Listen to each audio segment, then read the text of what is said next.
Hey guys, welcome back to Real Housewives Recaps. Today, we're talking Lady C's book. That's right, Meghan and Harry, the real story.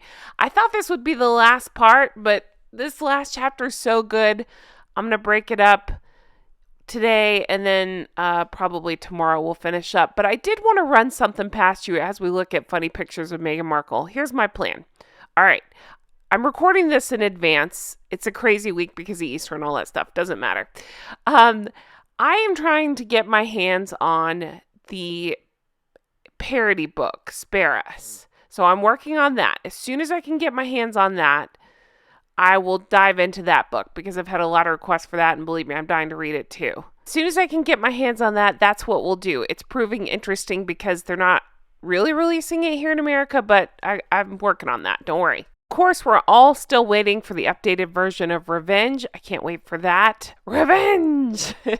I can't wait. I talked to a local bookseller here, tried to get the inside scoop. They didn't have any more information than we do. It was supposed to be out in spring. Haven't heard any updates, but as soon as it comes out, I'm reading that book too.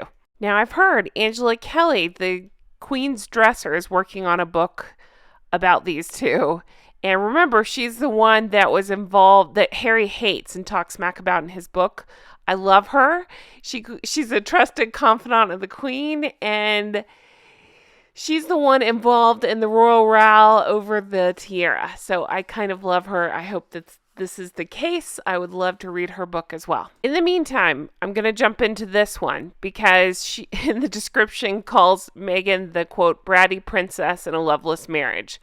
You got my attention, so I'm just letting you know what's going on. This is my plan, but as soon as I can get Spare Us, I'm going to get on that. So again, I'm pre-recording this, so you'll just go with me here. These are all in the future. We'll see what's next. Whatever I can get my hands on next, that's what we're doing.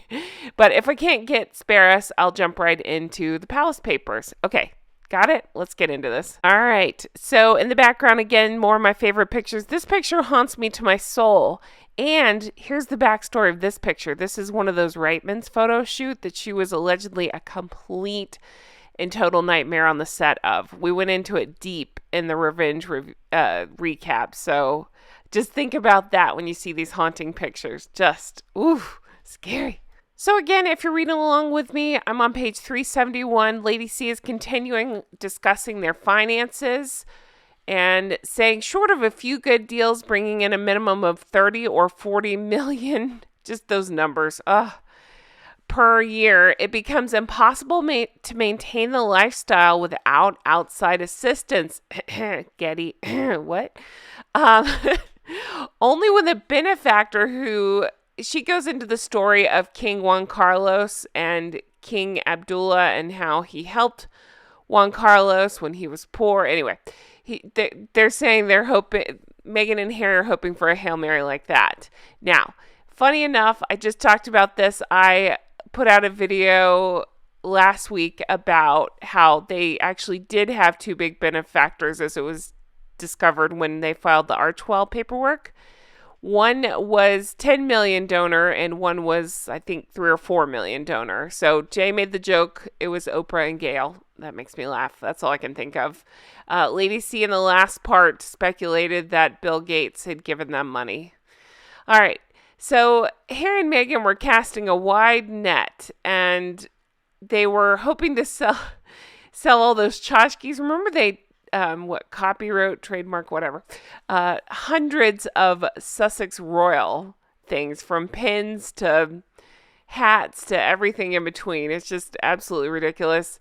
But she says it might have no real relevance, but will be desirable to some buyers who want a bit of their, quote, classy humanitarian dream. Get ready for a good laugh. You ready? Because it sure made me laugh. In fact, I highlight along with certain passages I want to discuss, and my highlighter was actually shaking because I was laughing so hard at this part. So apparently Meghan let it be known that she had the hope to achieve her twin ambitions. You want to know what they are? Winning an Oscar while making a vast fortune at the same time. Wow. Just the idea of winning an Oscar. Of course she thinks she's Oscar worthy. Why not, right? I mean, hell, if you want to get technical, she fooled us all into thinking she was, I don't know, decent or normal when they first started dating. How quickly we learned the truth, right? But seriously, we've mentioned it. I know I've mentioned it. I think Jay's talked about it. I don't know if it was here, Patreon. Doesn't matter. That we tried to watch Suits, but ooh, it was bad. We just couldn't get super into it. God, I don't know anybody's name. The good-looking guy was kind of interesting at first, but then even he lost his charm about 3 episodes in, and we gave up. Maybe we didn't stick long enough with it to see her become more of a character, but we just kept saying, like, wow, this is really bad acting. So then Lady C goes into her tactics. Apparently, a story was planted by her people that she had received many offers because she was trying to get back into acting, none of which she would be considering as they were too, quote, cheesy for someone of her stature, you guys. I hope you can hear the glee and excitement in my voice because it allows me to trot out my favorite saying ever. Ready? Does it hurt your back to kiss your own ass like that? That's right. You're welcome. Consider that my gift from me to you. No, seriously, it's my favorite thing to say, and it so fits here. Okay, so the idea is, though, that they were trying to get to great fame and fortune, and the route that they really want to take is that of a mutually advantageous relationships with billionaire sponsor and major companies whose budgets allow for the luxury of vanity projects passing themselves off as humanitarian activities. Damn, Lady C has a way with words. That sounds right. Then Lady C, again, I just want to point out, this came out in 2020. So she knew this before we've seen it all play out in front of our eyeballs. Lady C says, again, I'm on page 372 if you're following along, people who thought that the royal couple would have no story to tell beyond his pain at his mother's death were clearly underestimating Meghan's resourcefulness. Harry doesn't have to offer great depth or intellect. I love it. As the son of one future king and the brother of another, he will always have kudos. Meghan has also demonstrated over the years what a superb judgment she has in attaching herself to institutions and people who take her from one level to another. So I just love that because, as we've pointed out, he real dumb. All he can do is talk about the past and whine about whatever's bothered him since the age of about 11. Lady C goes on to explain that Meghan is probably quite content in terms of making the move and happy to have made it. And then says, quote, whether that degree of success will ever fill the void created within Harry by abandoning his country and all he held dear within it is something else.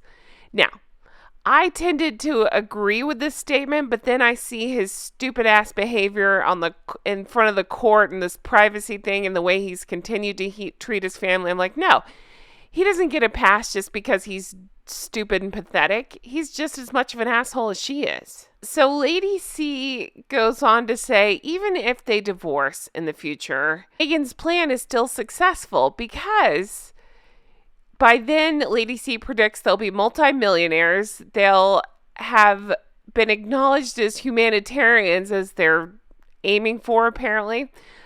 Even though we just found out they work 1 hour a week on Archwell, and I don't even believe that. So Lady C is saying that she'll be covered in philanthropic glory at that point. And so it was no surprise that this was set up while they were married, and she still had the cachet, if you will, of being married to Harry.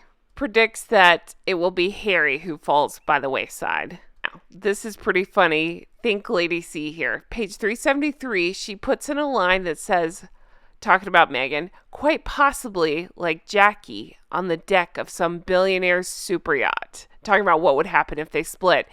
Come on, that was not an accident talking about Yacht Girl. All right, I see you, Lady C. I see you. Goes on to point out the irony that a couple who are so, quote, demonstrably in love, aka the claw and the stairs, can have generated so much speculation as to how long their union will last. Cynics say that Harry is in for the long haul, but Meghan will have factored into the equation the possibility of being a divorced Duchess of Sussex. And I'm going to take a sidestep here and think about, remember Luann, if anybody watched Real Housewives of New York, was concerned about whether or not she'd be able to use her title. She could use the title Countess until she married Tom. So that was her concern. So I feel a very similar situation of brewing for Meghan. But it is here where she explains it would have been far more difficult for the ex-wife of a royal duke to set up a charity than working on it before they split, which is what she's claiming is happening with Archewell. She goes on to say he doesn't see the more they feather their nest abroad, the more incentive that Meghan has to leave him one day, walking off with the lion's share of the proceeds. We all despair for him. Again, I'll say, yeah, there was a time where I felt like that, where I did despair for him, but then he wrote that stupid-ass book, Spare, spilling all that nonsense and all the ways he treated the Queen. I don't think so. I don't feel sorry for him at all. He can enjoy the hell of his own making. So Lady C explains that they're kind of in this situation where they're sink or swim together right now. So they're vigilant in protecting their quote brand. And this was nowhere more apparent, my God, than in the lengthy statement that they posted to update their followers when they realized that their royal status had been dangerously called into question in the early days of stepping back. So they were trying to shore up their prestige as a result of losing the right to use the style of Royal Highness. They stated that they will, quote, retain their HRH prefix, thereby formally remaining known as His Royal Highness, the Duke of Sussex, and Her Royal Highness, the Duchess of Sussex. The Duke and Duchess of Sussex will no longer actively use their HRH titles, as they will no longer be working members of the royal family as of spring 2020. They asserted that while there is no jurisdiction by the monarchy or cabinet office over the use of the word royal overseas, the Duke and Duchess of Sussex do not intend to use Sussex Royal or any iteration of the word royal in any territory, either in the UK or otherwise, when this transition occurs in spring 2020. Okay. So they put out this statement. They complained that the trademark applications that had been filed as protective measures and they reflected the same standard trademarking requests as done for the Royal Foundation of the Duke and Duchess of Cambridge have been removed. So they were taking swipes at William and Catherine through this. And Lady C goes on to point out, no, there's a huge difference. William and Catherine, as I'm understanding it, had trademarks and things, but it was more of a protection so other people didn't come in and try to use their stuff. But the palace was never concerned over William and Catherine and trying to monetize their status the way that they had been with Meghan and Harry. So Meghan and Harry apparently had a 12-month review put in place to have the palace review what they were up to. I want to know more about that. She just kind of puts that statement out there. I want to know all the details there. So when they put out this statement, Lady C explains that to people in the know, their statement was not only disrespectful, but riddled with inaccuracies. It was misleading on virtually every point it made, and there was a strong suspicion that it had been created to boost Harry and Meghan in America without a care to the unfairness of the claims or the potential damage it could do to the monarchy in Britain. So first of all, Harry and Meghan's assertion regarding their Royal Highness titles was unequivocally wrong. While technically remaining Royal Highnesses, they had been banned from using the title. It was not an elective on their part. They no longer had the right to use what they referred to as their HRH prefix, either formally or informally. Patently, the distinction between the meaning of the words technical and formal had been lost on whoever composed the statement. Now, they do suspect it's Meghan. She goes into why. Certain verbiage, and it just has Meghan stink all over it, right? Harry's too stupid writing in crayon. We'd be able to tell if Harry wrote it. ADC explains, while they formally retained the titles, they had technically ceased to have the right to use them. So also that crap they put out about the British Crown and the Cabinet Office and not having jurisdiction over the word, this was not only factually inaccurate, but was perceived in Britain as being impertinent and unwarranted challenge to the right of the Crown to maintain its purity. The idea that members of the British royal family could be challenging the legal means whereby the British royal family ensures that no one abuses their royal status by restricting everyone's right to use the word royal was viewed as beyond belief. This is why I cannot with these two, and I think a lot of us feel this way. They put out these blanket statements knowing that probably the royal family will not respond and hoping to rope in the sugars, I guess, the people that don't question what they're saying and just go right along with it. So the other problem with this statement is kind of what I alluded to. So by Harry and Meghan linking the Cambridges, formerly the Cambridges, trademarking of their brand with the Sussexes, they brought in the Cambridges, again, formerly, now they're the Wales. The statement revealed how adept the Sussex public relations machine was at muddying the waters in their favor and to the detriment of others, because who cares about anybody else, right? Once more, their transatlantic difference could not have been more pronounced. So she explains that in the U.S., people didn't even notice the importance of the point being made, largely, of course, because the British royal family, well, we admire them and we appreciate them. You know, it's just not part of what we're used to. But in Britain, however, the swipe was noticeable, notwithstanding that there being no justifiable parallels between the situations with the Sussexes and the former Cambridges. There has never been any concern at the palace about what William and Catherine are up to in commercial activity that might result in negative consequences for the monarchy, nor has the couple ever balked at revealing any of their commercial intentions to the power that be. Remember, that was the complaint with Harry and Meghan. They kept everything in secret, and anytime anybody would try to say, hey, what you doing over there, they'd fire them or dump them or give them the runaround. So, yeah, again, just not even a comparison, but yet in mentioning them, they're trying to drag them down with them. So again, Lady C, being able to see the future so clearly, explains that she doesn't foresee them retreating from the public view anytime soon because, well, Meghan and Harry both understand that fame is a commodity with a price tag, and the coinage isn't the only money, but also, isn't only money, but also glory and the ability to use their profiles to further their causes. Now, again, I think she's being generous with the cause thing. I think the only cause they're interested in are themselves, namely Meghan and herself. Guys, I'm leaving it here. We have one more episode to go to finish up this book.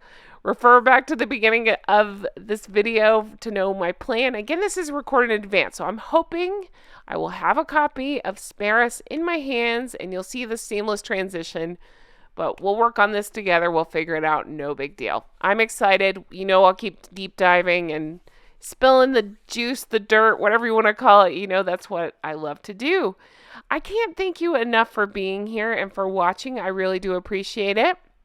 I hope you have the most fabulous week, and I can't wait to bring you more deep dives. Have a wonderful day.